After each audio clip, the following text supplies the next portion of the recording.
Ron, are you forgetting something? Oh, yeah. Thanks, British guy. Hey guys, this is Ron. Happy Labor Day week. I'm here with British guy to watch a good old-fashioned baseball game. Now, not to worry, I do have a podcast for you. Oh, and welcome to Ron's Amazing Stories. Oh, thanks, Ron. Well, today we don't have tales. Rather, we have but a single story for you. You see, I've been looking back on the very first episodes of Ron's Amazing Stories. One of the things I did back then was spend more time giving you the origins and backgrounds of the stories I played. This is something I've not done for a very long time, and with the Labor Day holiday upon us, I thought why not do it like I did back in the day, but on a much bigger scale. So, hold on to your hats, and as Monty Python would say... And now for something completely different.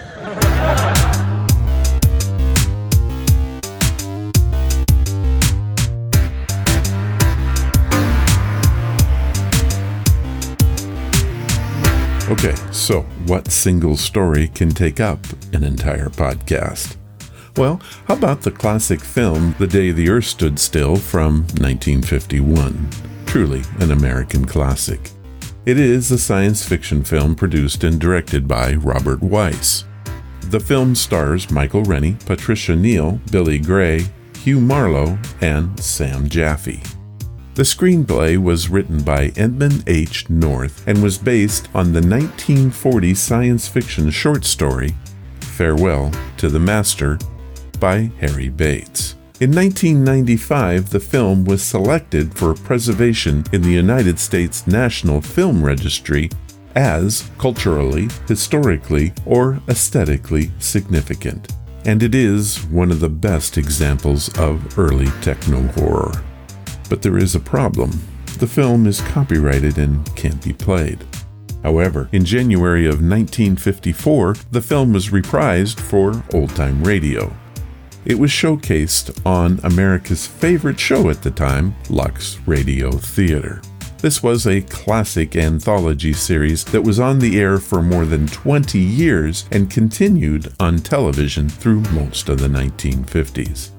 And, as you might guess, the primary sponsor was Lux Soap brand.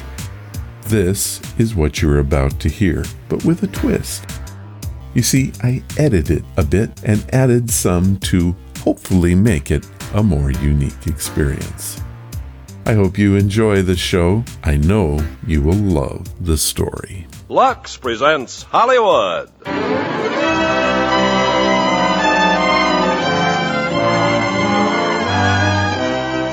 Lever Brothers Company, the makers of Lux Toilet Soap, brings you the Lux Radio Theater, starring Michael Rennie and Gene Peters in The Day the Earth Stood Still.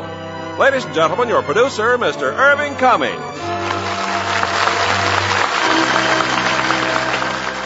Well, normally at this time you would hear a bit about Lux Soap and probably a jingle or two. But here I am with an interesting fact about our story today, The Day the Earth Stood Still. Producers originally set out to make a film under the working title Journey to the World. They reviewed more than 200 science fiction short stories and novels in search of a storyline that could be used. Studio head Daryl F. Zunick hired Edmund North to write a screenplay based on elements from Henry Bates' 1940s short story Farewell to the Master. The revised final screenplay was completed on February 21st, 1951, just days before the shooting was to begin. How about that?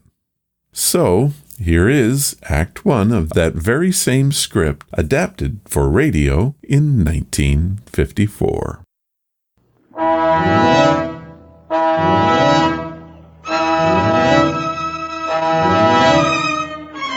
It was a pleasant spring day, an ideal day for a walk in the park, a day to push the baby buggy and be glad you were alive. There'd been at least 20 such sparkling days that spring, and perhaps a billion or more of them since the earth began. and nothing had ever happened to spoil them but a few small fires or a slight head cold in the evening, or a rain squall. This spring day in the middle of the marvelous 20th century was different. It was the most different day that had happened to mankind since the first Christmas. The thing was noticed in Hong Kong first on the British radar. But that's impossible. That thing must be doing about 4,000. That can't be aircraft, sir. Must be a buzz bomb. Better give an alarm. Keep it steady, though. Maybe faulty equipment. If the British radar in Hong Kong was faulty, so was the radar all over the Orient and Asia and Europe. So were the announcers on the radio. This is Moscow. This is Calcutta, India. This is Radio Luxembourg. The American radar screen quickly confirmed the fact that there was nothing wrong with the British radar, and that there was something very gravely wrong 40 miles out in space, far above the Earth. Luckton at Ferris to Baker. I have an object at 200,000 feet, 4000 miles an hour. Then it was here. Incredibly, it was here. Burning down through the sky over Washington, D.C., hovering over the mall. Descending. They're here! They're here! They're here!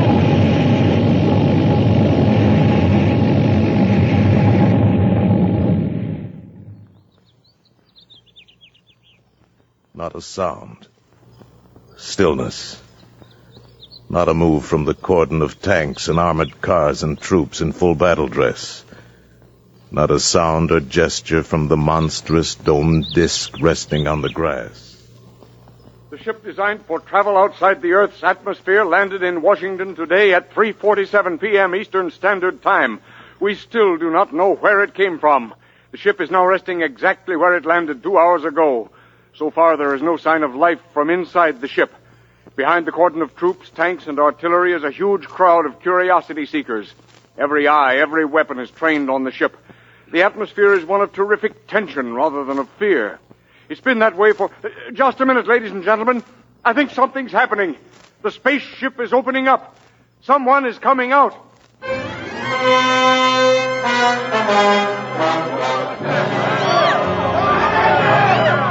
calm, everybody. Don't get excited.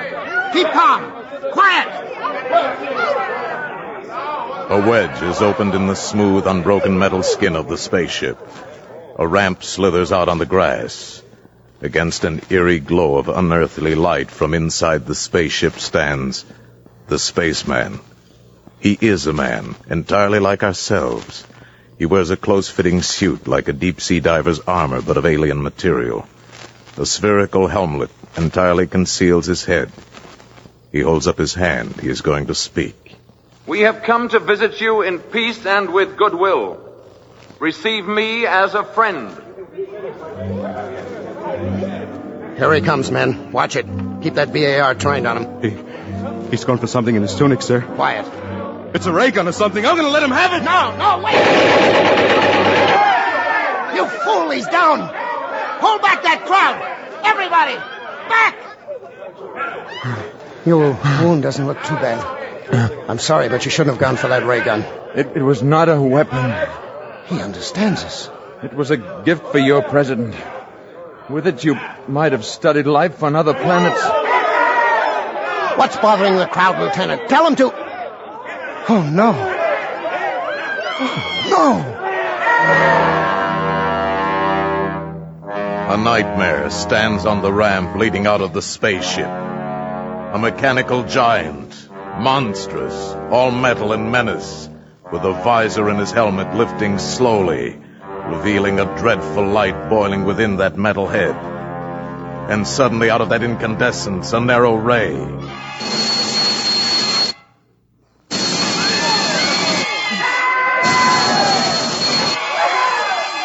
Rifles, tanks, artillery glow with that terrible incandescence and become vapor in a mush of puddled steel. And in the deathly silence that follows, the robot strides down the ramp. The Avenger. From where? Gort! The glitch of Roscoe! He won't hurt you now. Let's get you to a hospital.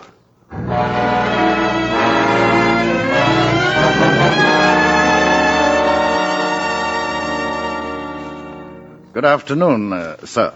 Good afternoon. The doctors here tell me your wound is not serious. No. It amazes them that it's almost healed already. I'm very glad. It should serve as some sort of indication of our powers. My name is Harley, secretary to the president. I've been told you speak our language fluently, that your name is Mr. Klaatu. Just Klaatu. The president has asked me to convey our deepest apologies for what has happened. Sit down, Mr. Harley. I'm sure I don't have to point out that your arrival was something of a surprise. Had you been traveling long? About 5 months. Your months? You must have come a long way. About 250 million of your miles. Naturally, we're very curious to know where you come from. From another planet. Let's just say that we're neighbors. It's rather difficult for us to think of another planet as a neighbor. I'm afraid in the present situation you'll have to learn to think that way. The present situation? I mean the reasons for my coming here. Would you care to talk about it? Not now, or with you alone. Perhaps you'd rather discuss it personally with the president. I want to meet with the representatives from all the nations of the earth. I'm afraid that would be a little awkward. Why? In view of the tensions and suspicions in our world today, such a meeting would be impossible. Mr. Harley, my mission here concerns the existence of every last creature who lives on Earth. It must not be complicated by the childish jealousies, intrigues, suspicions of your planet. Our problems are very complex. You mustn't judge us too harshly. I'm impatient with stupidity. My people have learned to live without it. The president will, of course, do his best to bring about the meeting you desire. I know it will be quite useless. I wish it were otherwise. I'm very sorry, Mr. Klaatu. Wait. Before making any grave decisions, I think I should get out among your people. Become familiar with the basis for these strange, unreasoning attitudes. Our military people insist that you do not attempt to leave the hospital. The door will be locked. I'm sure you understand. Good day, Mr. Klaatu.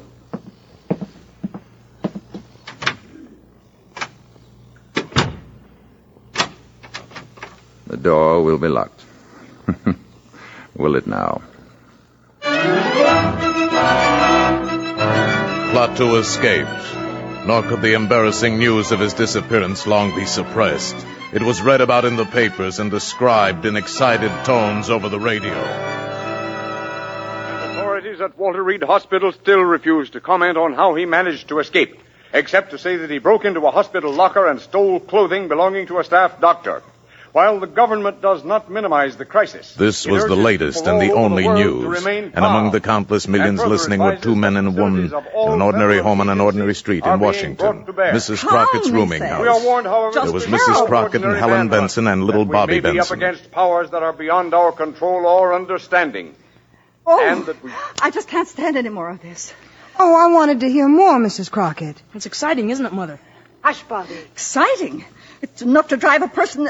who are you? I'm sorry. I saw your sign outside and the door was open. My name is Carpenter. Yes? I'm looking for a room. Oh, yes. I do have a nice room. Are you a G-man? No, I'm afraid I'm not. I bet he is, Mom. I bet he's looking for that spaceman. I think we've all been hearing too much about spacemen, Mr. Carpenter. This is Mrs. Benson, Mr. Carpenter. How do you do? And this is little Bobby, my youngest guest. Hi. I'm Mrs. Crockett. You're a long way from home, aren't you, Mr. Carpenter? How did you know? Oh, I can tell a New England accent every time. This way, please, Mr. Carpenter.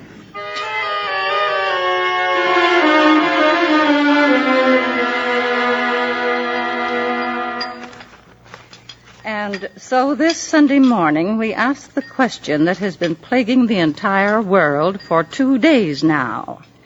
Where is the creature and what is he up to? Eat your cereal, Bobby. Oh, Mom, I'm all muscle as it is. Bobby? Okay, Mr. Carpenter. I'm sorry, Mrs. Crockett. Please, go on reading. Creature and what is he up to? If he can build a spaceship that can fly to Earth and a robot that can destroy our tanks and guns, what other terrors can he unleash at will? What a man. Obviously, we must track down this monster and destroy him before he destroys us. Correct. Then why don't they do it? This spaceman, or whatever he is, we automatically assume he's a menace. Maybe he isn't after all. Well, then where is he, Mrs. Benson? What's he up to? Maybe he's afraid. Oh, he's afraid. Well, after all, he was shot the minute he landed here. I just was wondering what I'd do. Perhaps before deciding upon a course of action, you'd want to know more about the people here. Nothing strange about Washington. A person from another planet might disagree with you. Oh, it's all right, Mrs. Crockett. That's Mr. Stevens calling for me. I'll go to the door. That awful robot standing there like an ugly iron statue is giving me the shivers. Morning, Tom. Hello, Helen. Hey, can anybody see us? Oh, no. So, all right, we're all set. I picked up some sandwiches and put gas in the car, and the radio is busted, so we can forget about the spaceman for today, huh? I haven't been able to arrange for anyone to stay with Bobby. Mrs. Crockett's going out, and I don't suppose we could take him with us. Oh, well, we could. Just today. Mrs. Crockett has plans, and I don't know who else to ask. I haven't any plans. Oh, Mr. Carpenter. I'd be glad to spend the day with Bobby, if you'd let me. Oh, great, thanks. Well, it's very nice of you to offer. Oh, I'm sorry, Mr. Carpenter. This is Tom Stevens. Hi. How do you do? Bobby and I had a fine time yesterday afternoon. I thought he might show me around the city today. Well... Please, I'd enjoy it.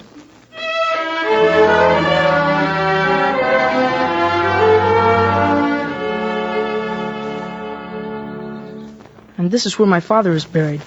Robert Benson, Virginia, 1st Lieutenant, 45th Infantry. April 10th, 1916, January 29th, 1944. Your father was very young, wasn't he, Bobby? He was killed at Anzio. Did all these people here die in wars? Well, most of them. Didn't you ever hear of Arlington Cemetery? I'm afraid not. You don't seem to know much about anything, Mr. Carpenter. I've been far away, Bobby. Don't they have places like this where you've been? Not like this one. You see, they don't have any wars. Let's walk. All right. What would you like to do now? Go to the movies. All right. No fooling? No fooling. Do you have to have money to go there? Well, I've got $2. I'll treat you, okay? No, I want to take you. Look, do you think they'd accept these? Oh, gee, what are they? Diamonds? Well, in some places, these are what people use for money. They're easy to carry and they don't wear out. I bet they're worth $1 million. Would you give me your $2 for 2 of these? Sure, okay. There you are. Let's not say anything to Mom about this, huh? Why not? Well, she doesn't like me to take advantage of people. Hey, before we go to the movies, would you like to see the Abraham Lincoln Memorial? Thank you. Yes, I would.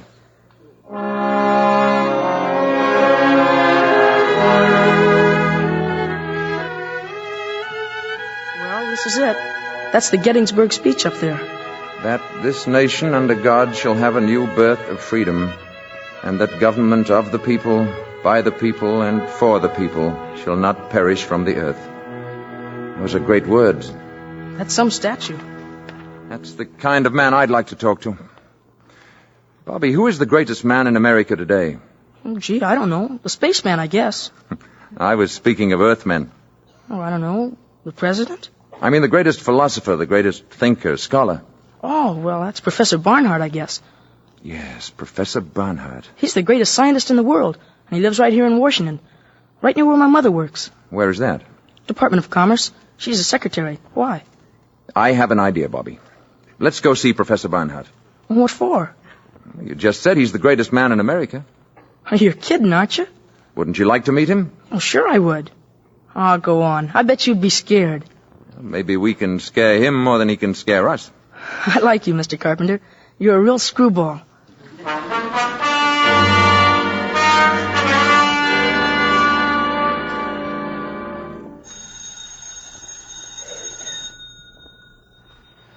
Gee, maybe the professor isn't at home. Let's take a look through that window. I'll bet this is where he works. Look in there. Books all over. Blackboard's full of stuff. Door's locked, too. Is it? I know it isn't, Bobby. Well, that's funny. We'll go in and wait for him. I'm sure he won't mind. Gee, just think. All the brains that goes on in here. What's all that stuff on the blackboard? It's a problem in celestial mechanics. And what's the matter? You'll never get the answer that way. Let's see. Hey, it says don't erase, don't touch. This is right. Check. Correct. Correct. And here's where he gets off the track. Now we'll fix that. So. You must be an arithmetic teacher, I bet. Differentiate the equation. There. Who are you? Uh-oh. How dare you come in like this? How dare you write on that blackboard? Do you realize the professor's been working on that problem for weeks? He'll solve it in no time now. What do you want? We came to see Professor Barnhart. Well, he's not here, and he won't be back until evening. I think you better leave. Will you tell him that Mr. Carpenter was here? 1615 M Street, Northwest. I think he'll want to talk to me. Indeed. Thank you.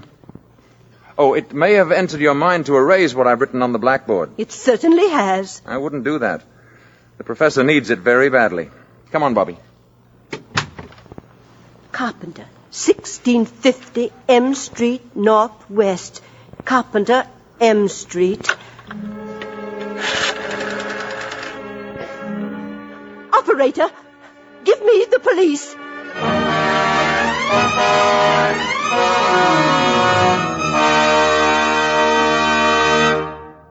What do you think so far? Klaatu, in addition to his lockpicking skills, seems to know a bit about celestial mechanics. You really shouldn't be surprised, though, since he is a spaceman after all. This science is a branch of astronomy that deals with the motions of objects in outer space. Historically, celestial mechanics applies the principles of physics to heavenly objects, such as stars and planets. They do this to produce navigational data. Pretty important when you're flying out there amongst the stars. I will add this. Klaatu does need to learn a bit about the value of diamonds. Here is Act 2.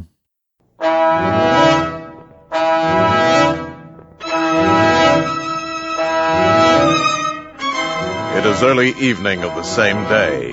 Tom Stevens and Helen Benson drive up to the boarding house after their picnic, quite unaware of the dark squad car parked at the curb a few feet ahead.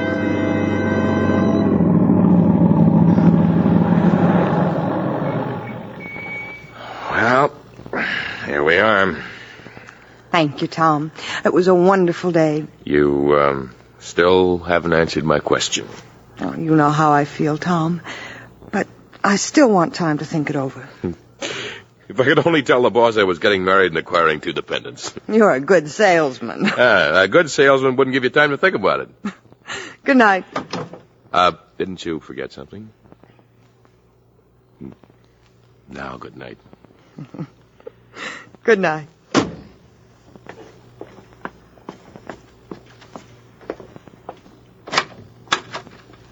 Night. Oh, Mr. Carpenter. Hi, Mom. Hello, darling. Mrs. Benson, this is Mr. Brady. How do you do? How do you do? Mr. Brady's a government agent. Oh? Did you have a nice day, Bobby? We had a swell time, didn't we, Mr. Carpenter? Yes, we did. We went to the movies and had a banana split, and we went to see Daddy. Oh, I don't know how to thank you, Mr. Carpenter. I enjoyed every minute of it. We better get going. Yes, good night, Bobby. Good night. I'll tell you the rest of that story tomorrow. Good night, Mrs. Benson. Good night. Nice meeting you, Mrs. Benson. Thank you. Why did Mr. Carpenter have to go with Mr. Brady? I don't know. Maybe it was a mistake. Upstairs with you. Yeah. We sure had fun today. We went all over Washington, and we went to see Professor Barnhart. Professor Barnhart? Oh, sure. Barnhart? Up to bed now. Pronto.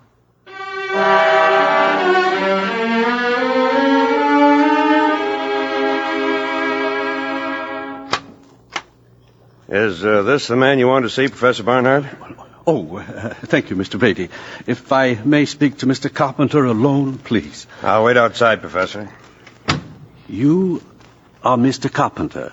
Yes, Professor. Who wrote those equations on my blackboard? My clumsy way of introducing myself. Forgive the manner in which you were picked up. Hilda called the police before I saw your annotations on the board. I appreciate the need for security, Professor. I have not quite fathomed the problem, even with your remarkable assistance, Mr. Carpenter. Let's look at it, sir. All you have to do now is substitute this expression at this point. Yes, that will reproduce the first-order term, but what about the effect of the other terms? Negligible. With variation of parameters, this is the answer. How can you be so sure? Have you tested this theory? I find it works well enough to get me from one planet to another. Klaatu. I spent 2 days at your Walter Reed Hospital. I was interviewed variously. I need no proof. This blackboard is proof. If you're not interested, or if you intend to turn me over to the Army, we needn't waste any more time. Interested? Will you excuse me one moment, please? Mr. Brady, you may go now. Please thank General Cutler and tell him that I know this gentleman. So much for that, Klaatu. Now, please sit down. You have faith, Professor. Faith and curiosity. Do sit down. I have several thousand questions to ask you. I would like to explain my mission here. That is my first question. It was my hope to discuss this officially with all the nations of the world. I was not allowed the opportunity. Now, we know from scientific observation that your planet has discovered a rudimentary kind of atomic energy.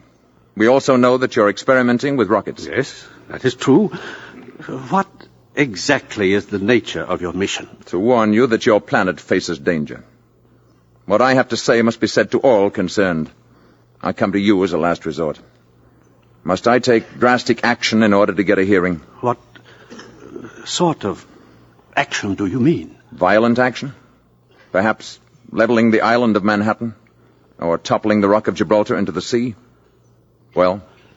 Would you, for example, be willing to meet with a group of scientists I'm calling together? We're having our first meeting tonight.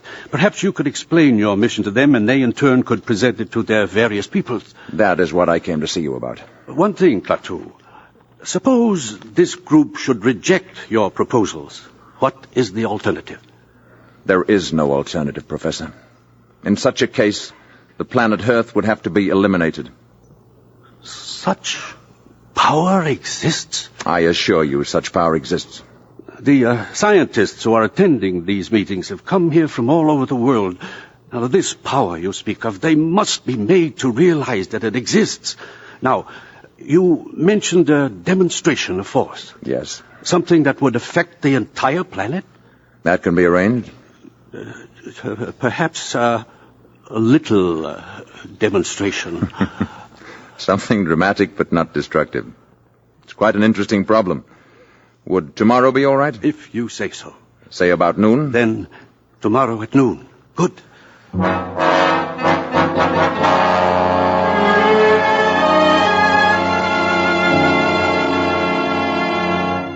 Going out tonight, Mrs. Benson? Oh, it's you, Mr. Carpenter. I'm afraid I startled you. Yes, I am going out. Mr. Stevens is calling for me. Everyone seems so... Jittery is the word. Bobby's the only person I know who isn't jittery. He's a fine boy, Mrs. Benson. Naturally, I think so. Warm, friendly, intelligent. He's the only real friend I've made since I've been here. Mr. Carpenter, this is none of my business, but why did that detective come here last night, that Mr. Brady? Bobby and I tried to see Professor Barnhart in the afternoon, but he wasn't in. Apparently they thought I was looking for secrets of some kind. Oh, that must be Tom now. Oh, Mr. Stevens, do come in. Helen is in the sitting room. Alert Mrs. Crockett. She has a romantic mind. Hello there, Helen. Got a minute to spare. You ready? Hello, Carpenter. Picture starts at 8:50 on the dot, Helen. I'll be ready in a minute. I was just talking to Mr. Carpenter. Oh, I hope Mr. Carpenter won't think I'm intruding. Excuse me. I was just going up to my room. Good night. Good night, Mr. Carpenter. Have a good time, both of you. Thank you. Tom, that was awful. I'm sorry. I guess I'm just tired of hearing about Mr. Carpenter. Mr. Carpenter. Shh. I don't like the way he's attached himself to you and Bobby. After all, what do you know about him? Very little, it's true. Well, let's not stand and talk about it anymore. I'll go up and get my things.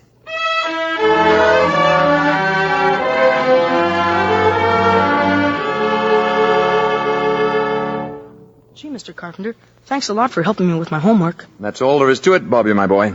All you have to remember is first find the common denominator, then subtract. I got you. Thanks, Mr. Carpenter. I'm leaving with Tom, Bobby. You'll go to bed on time now, won't you? I'll say good night again, Mrs. Benson. Mr. Carpenter... Yes? Nothing. Good night. Good night. Night, Bobby. Bobby, I think it would be better if you didn't see quite so much of Mr. Carpenter. Well, gee, why, Mom? He's swell. I like him. And he's awful good at arithmetic. He even helped Professor Barnhart. I'm sure he's a very nice man. I just think he might prefer to be left alone. Now go to bed, darling. But why would he want to be left alone? Don't forget to brush your teeth.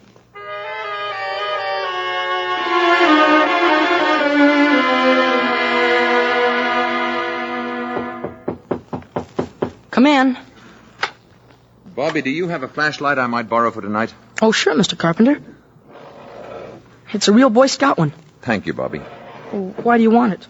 The light in my room went out. See you tomorrow. Better get into bed now. Gee, I wonder if the batteries are any good. Mr. Carpenter! Bobby went to the door and opened it. What he saw down the hallway puzzled him. Mr. Carpenter's door was ajar and light was pouring out of his room. Funny. He said his light went out. Then Mr. Carpenter came out carrying the flashlight and stealing down the steps like a thief. This was peculiar, but this was adventure. Bobby followed Mr. Carpenter, and what he saw couldn't have been a dream. It was too real. But it couldn't have been true either. It was too deliciously frightful. Dream or not, it was filled with darkness, stung by staccato flashes from a genuine Boy Scout flashlight. Flashes that activated a giant robot into knocking out his guards, so that Mr. Carpenter from the boarding house could get into the shed the Army had built around the spaceship.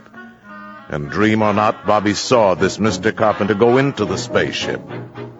And then a wave of sheer terror swept over Bobby at last, and he turned and ran wildly away, the way little boys always run in nightmares, trying so hard and moving so slowly and all the time falling down. It was awful. It was swell.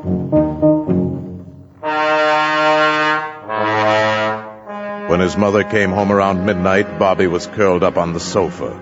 Instantly, he jumped up and ran to her and to Tom Stevens as they came into the hallway. Mom, listen. Bobby, what are you doing down here at this hour, fully dressed? Hello, Mr. Stevens. Mom, I had to tell you. Tell me what? What's the matter, Bobby? I followed Mr. Carpenter tonight, right after you left, and gee, where do you think he went? Right into the spaceship. Now, Bobby, just 1 minute. Honest, Mom, I saw him. They got a shed built around the spaceship so nobody can get to it. But Mr. Carpenter flashed a signal to that Iron Man up there, and what do you think? Bobby, have you been dreaming again? Why, sure. No, Mom, honest, I haven't. I promise you, I saw it. Where did you see all of this? Well, I'm telling you, on the lawn down at the mall. In that place where the soldiers are all out in front. And where were the soldiers all this time? Well, that robot fella grabbed him and knocked him out. Oh, Bobby. Yeah, and then Mr. Carpenter walked into the shed, and the spaceship opened up, and he walked right inside, and it closed again. Gee, I like Mr. Carpenter, but I'm scared, Mom. Oh, darling, it was just a bad dream. We'll prove it to you. Tom, will you see if Mr. Carpenter's still up? Ask him to come down here a minute.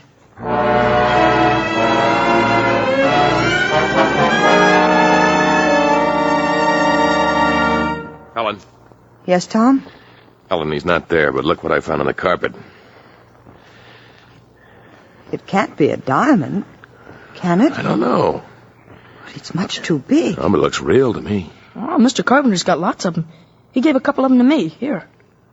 He gave you these? Well, not exactly. I gave him $2.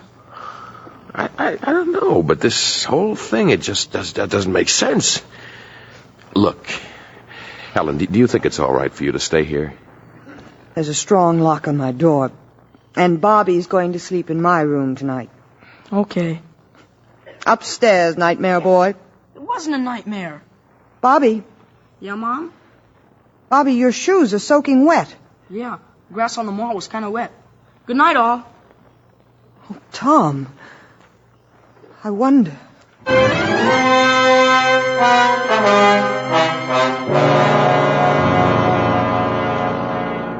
Klaatu had promised what Professor Barnhart termed a little demonstration. Promised it for the following day at noon. It is now 2 minutes to 12. In the Department of Commerce building, Helen Benson has left her office on her way to lunch. She stands in the corridor waiting for an elevator. Mrs. Benson. Mr. Carpenter, what are you doing here? I came to see you. Well, I was just going to lunch. What is it? I saw Bobby this morning before he went to school. Yes? I want to know what he told you. Oh, Bobby has such an active imagination. Did you believe what he told you? Really, Mr. Carpenter, this is where I work, and I only have a short time for lunch today. If you'll excuse me... I'll go down with you. If you like. The service elevator's open. You'll have to press the button, Mr. Carpenter. Oh, yes, yes.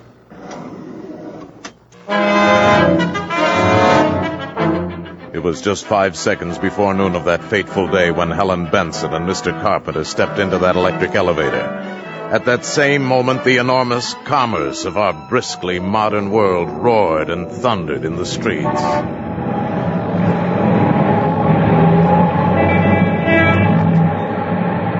"5 seconds to noon. 4 seconds. 3 seconds. 2 seconds. 1. 0.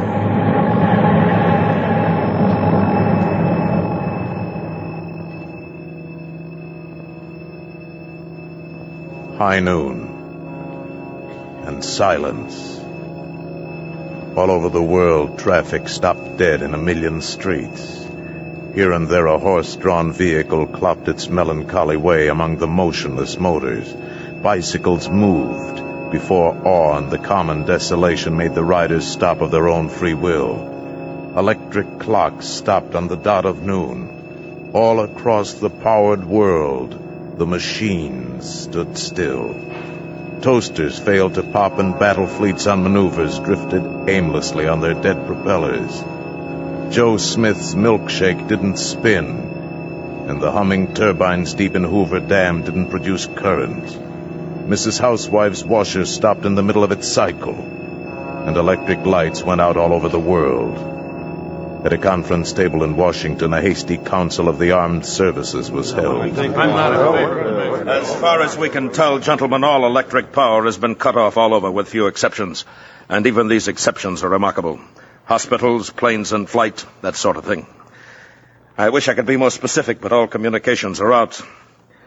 I can tell you that we are preparing to declare a state of national emergency, but before we start discussing plans, I want a report from Colonel Ryder. All I can report, General, is that the robot at the spaceship was discovered to have moved last night. It knocked unconscious the 2 soldiers guarding the entrance to the shed the Army engineers had built around the spaceship, indicating that someone, presumably the spaceman, had wanted to get into the ship for one reason or another. In all likelihood to signal for this demonstration of his planet's power. Go on, Colonel. Well, that's all, sir. Well, gentlemen, until now we've agreed on the desirability of capturing this man alive. We can no longer afford to be soft in this matter. We will get him alive if possible, but we must get him. Is that clear, gentlemen? Dead or alive. Get him.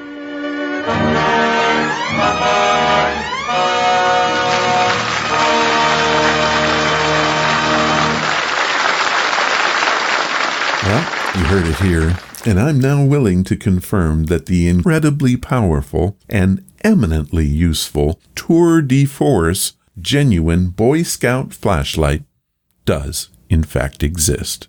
No Boy Scout would be without one in the 1950s. It was a crookneck flashlight with official emblem on the end cap. Its primary function is listed as communicator, and who knew that it could be used to send instructions to a spacefaring robot? Now that the message has been sent and the entire planet is held captive, let's see what happens next at the crack of noon in Act 3 of The Day the Earth Stood Still.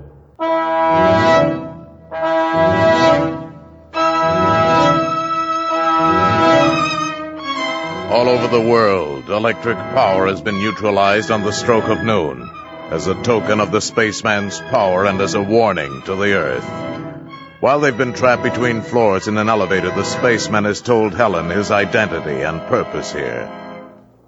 I've already told you more than I told Professor Barnhart, because my life, in a sense, is in your hands.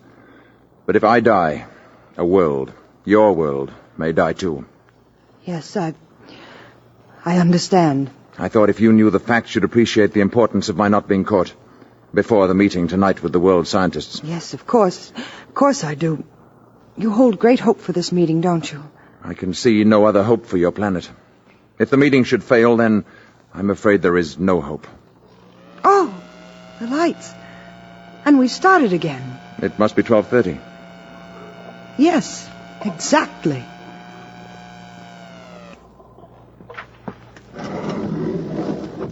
Where are you going now? Back to the boarding house. I'll be safe there for the afternoon. I'll be able to keep an eye on Bobby.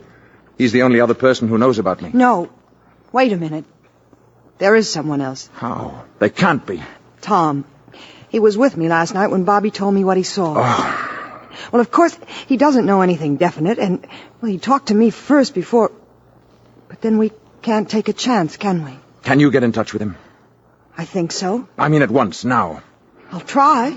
You will. You must.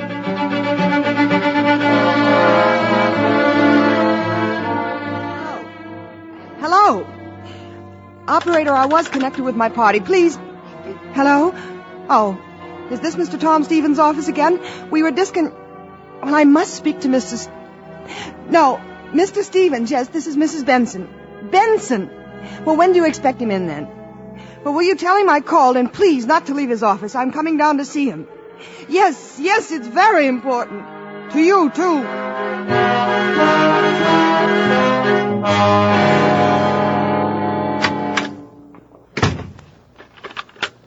Margaret, this is Mr. Stevens. I just got in. Now, listen, call the Pentagon. Who? Mrs. Benson? When? Never mind. This is more important. Listen. Now, call the Pentagon and find out who's in charge of the spaceman business. Whoever it is, I want to talk to him. Tom. Call me back right away and don't take any other calls. Now, brush them off fast. Tom, I've been trying to get you all afternoon. I've got some pretty terrific news about your good friend, Mr. Carpenter. What about him? He's the man from the spaceship. I had that diamond or whatever it is checked at 3 different places. Nobody on Earth's ever seen a stone like that. And after what Bobby's told us, that's enough for me. Why is it nobody knows about this Mr. Carpenter? Why hasn't he got any money? All right, Tom. It's true. Yeah. How do you know? You've just got to promise me you won't say a word to anybody. Oh, nobody but the Pentagon. Please, Tom. Are you crazy? After what happened today, he's a menace. You don't understand. You don't realize how important this is. Important. Of course it's important, and we can do something about it. You mustn't do anything about it, Tom. Believe me, I know what I'm talking about. I say he is dangerous. It is our duty to turn him in. He isn't dangerous. He isn't a menace. He told me what he came here for. Oh, honey, don't be silly because you happen to like the guy. Do you realize what this will mean for us? I'll be the biggest man in the country. I'll write my own ticket. Is that what you're thinking about? Listen, somebody's got to get rid of him. Tom, I'm not going to let you do it. Tom, don't. Hello, Margaret. Yeah. General Cutler? Good. Now, hold on. You don't know what you're doing. It isn't just you and Mr. Carpenter. Mr. Carpenter. It's everybody. The rest of the world is involved. I don't give a hang about the rest of the world. I'm in this for me. Tom. Now, you'll feel different when you see my picture in the papers. I feel different right now. Now, you'll see. You're going to marry a hero. I'm not going to marry anybody. Not even a hero. Hey, Helen. Hello? General Cutler? General, my name is Tom Stevens, with a V. I have positive information about the spaceman and where he's staying. Right. Yeah, of course I'm sure. He's living in a boarding house at 1615 M Street, Northwest. That is correct, General. Yes, I have all of it now, Mr. Stevens, and thank you very much indeed. I want to talk to you further, but I haven't time now. We want to act on this. Yes, sir? Have Colonel Ryder deploy all Zone 5 units according to Plan B immediately. Investigate 1615 M Street Northwest for presence of spaceman. Repeat.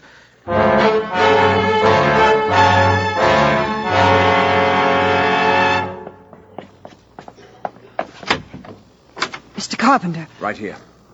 Did you see Tom? What does he say? It's no good. It's too late. I got a taxi outside. Hurry.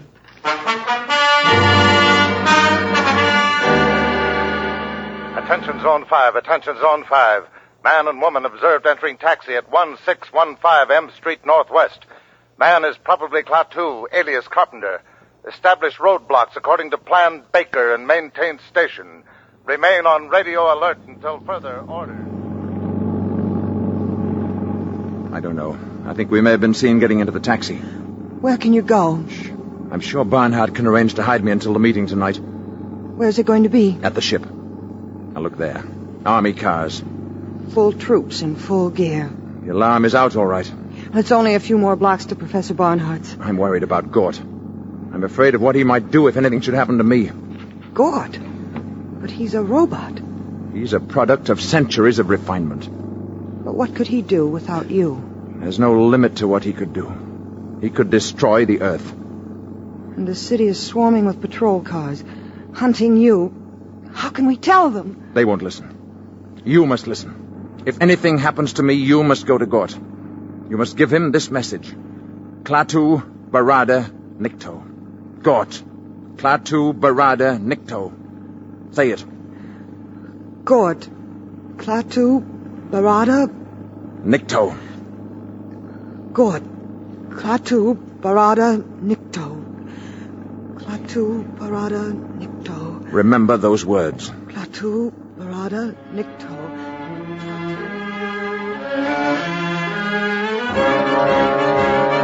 Attention, Zone 5. Taxicab moving north on 14th Street from Harvard Street. Man and woman in back seat. License number H0012. H0012. Section 2, close in. This is your target vehicle. We're hemmed in. Driver will get out here. I'm going to try to run for it. If they get me, you get to Gort. Now. There he is! Stop or we'll shoot! Stop or we'll fire! Mr. Carpenter! Gort, run! Never mind, I'll check the guy.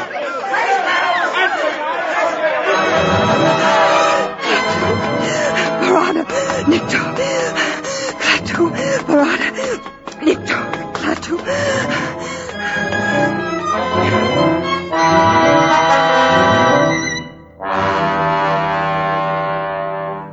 Centuries, ages of superhuman, superplanetary skill had bred intuition and a dim power of reason into the enormously complex intelligence inside of Gort's metal brain case. When Helen Benson stumbled up to the shed that housed the space machine, the guards were not there. Then she saw them. They were lying inside, their rifles fused and bent. Gort somehow knew that Klaatu was dead. Gort was already on the move. He was on the move toward Helen. No! No! God, no! The visor of his helmet was opening on that cosmic incandescence within, seething with world ruin, aiming impassively at Helen. God! God! Klaatu! Klaatu! Barada! Barada! Nikto!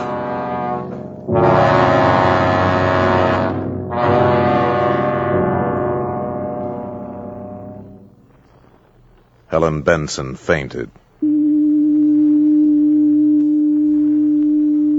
When she returned to consciousness, she was lying on a dais bathed in a soft, shadowless light, in a chamber vaguely circular of completely unfamiliar build. She was in the space machine. Across the room stood Gort with his back to her, and lying in front of him on a platform was Klaatu. Mr. Carpenter. Gort, the machine, the automaton, was applying electrodes to his master, and a piercing, whining, maddening sound filled the ship. Klaatu moved. He sat up. Stood up. Mr. Carpenter. Hello. I thought you were... I was. They took me to an emergency hospital at the city jail. Gort broke in and took me back here. This technique can restore life in some cases, and only for a limited time. How long? No one can tell. Time enough and more for me to go outside and speak to Professor Barnhart's scientists. I must speak to them. It's what I came for. Gort will put out the ramp.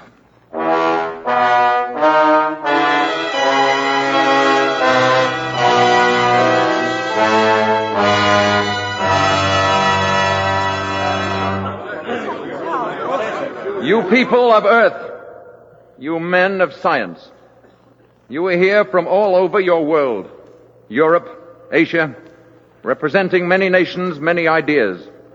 I am leaving soon. You will forgive me if I speak bluntly. The universe grows smaller every day. Where I come from, we believe there must be security for all, or no one is secure. This does not mean giving up any freedom, except the freedom to act irresponsibly. This is the message that I ask you to take back when you return to your native lands.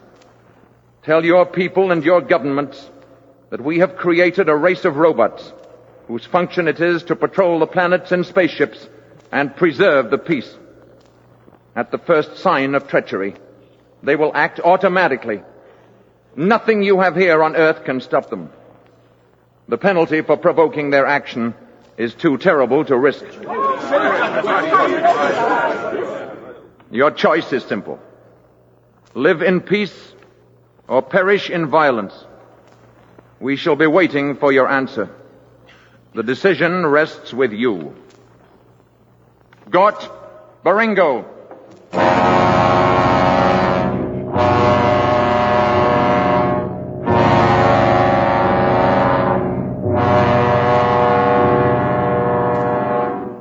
Remember. I'll remember, Mr. Carpenter.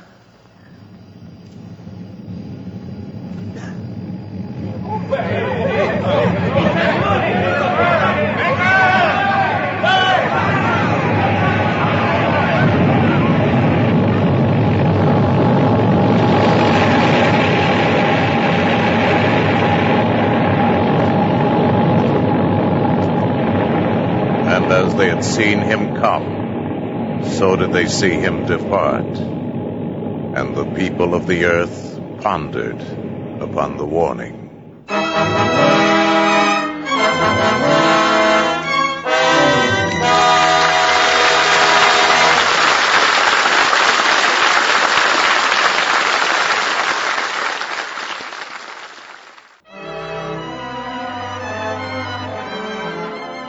Well, that was pretty amazing, don't you think? The quality of the sound in that production was off the charts. It was recorded and preserved on that January night in 1954. You know that it was a live audience because of all the clapping. Lux quite literally created the phrase, recorded before a live audience. Farewell to the Master first appeared in the October 1940 issue of Astounding Stories. It became the basis for the film The Day the Earth Stood Still.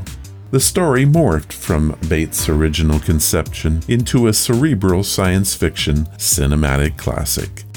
Much of the sense of wonder of the original story was lost in this adaptation to film and radio. In fact, a fundamental characteristic that can be found in all stories by Bates is that sense of wonder. While other authors' stories generally held an optimistic view of humankind, Harry Bates' sensibilities were often much darker. He dealt with philosophy, particularly the metaphysical, with mind-exploding ideas that predates similar explorations by authors of today. He truly was ahead of his time. And now, this word from Audible.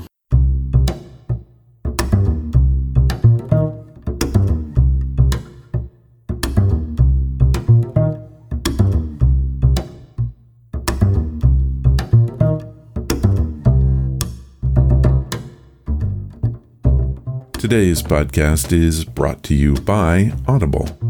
Get a free audiobook and a 30-day free trial at audibletrial.com/Ron's Amazing Stories. They have over 180,000 titles to choose from, including the original story by Harry Bates, Farewell to the Master, narrated by Tom Weiner. Were the alien and his robot really here to help or hinder mankind? Find out the surprising answer in the original story that inspired the classic 1951 movie, The Day the Earth Stood Still. This is, without any doubt, created for any science fiction lover. The Encyclopedia of Science Fiction says this: the film lost the story's ironic ending. Now listeners can discover firsthand what Hollywood left out of Harry Bates' award-winning novella. You can have this audiobook today. Here's what Audible has set up for us. They are offering a free audiobook and 30 days to give you the opportunity to check out their service. To download your free book today, go to audibletrial.com/Ron's Amazing Stories. Again, that's audibletrial.com/Ron's Amazing Stories, and you can find out what really happened in Bates' classic story, Farewell to the Master. Thank you, Audible.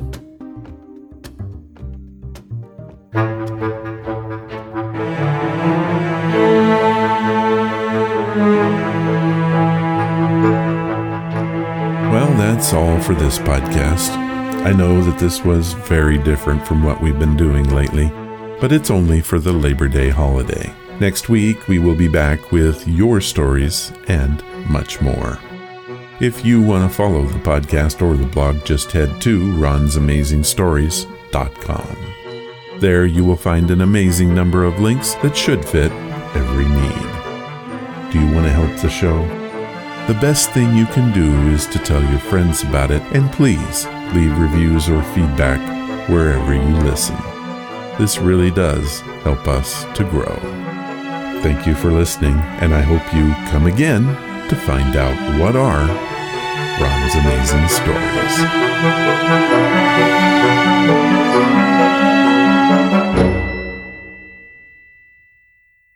All of the vintage audio used in the podcast is believed to be in the public domain. Ron's Amazing Stories does not own the rights to any of the old-time radio used here. If you hold the rights to any of the shows played, please contact us immediately at ronsamazingstories.com.